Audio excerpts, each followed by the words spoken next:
Hello welcome to sari pleat మెరలి pleats ఈజీగా పెట్టాలి అని అంటే ఈ వీడియో చూసేసేయండి. వన్స్ శారీ మొత్తం ఒక్కసారి ఐరనింగ్ అనేది చేసేసుకోండి. ఐరనింగ్ లేకపోతే శారీ ఐరనింగ్ అనేది చేసేసుకోండి.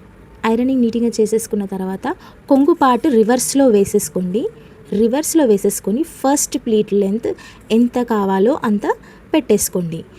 మన క్లయింట్ మెజర్మెంట్ బట్టి పెట్టుకోవచ్చు. ఆ ప్లీట్ అనేది ఇలా ఫోల్డ్ చేసేసుకొని ఐరనింగ్ అనేది ఇచ్చేసేయండి. ఐరనింగ్ చేసిన తర్వాత ఆ ప్లీట్ అనేది ఓపెన్ చేసేసేయాలి. మనకు లెఫ్ట్ సైడ్లో ఉన్న పళ్ళు తీసుకొచ్చేసి మళ్ళీ ఇలా పెట్టేసుకొని మళ్ళీ సేమ్ ప్రాసెస్ ఐరనింగ్ అనేది ఒకసారి నీట్గా చేసేసేయాలి. మీకు ఒకవేళ శారీ జారిపోతుంది కిందికి అని అంటే ఒక క్లిప్ పెట్టేసేయండి అండ్ నెక్స్ట్ ఐరనింగ్ చేసేసేయండి.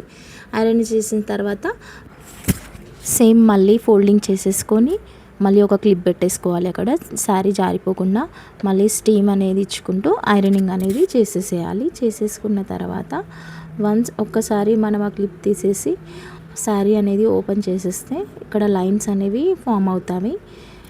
లైన్స్ ఫామ్ అయిన తర్వాత మళ్ళీ మనం శారీ మన వైపు వేసేసుకొని ఎలా అయితే చూపిస్తున్నానో వీడియోలో అలా మన వైపు వేసేసుకొని 1 లైన్ వదిలేసి 1 లైన్ అనేది పట్టేసుకోవాలి. అంతే అండి, simple. Thank you for watching for this video. Please do follow this channel.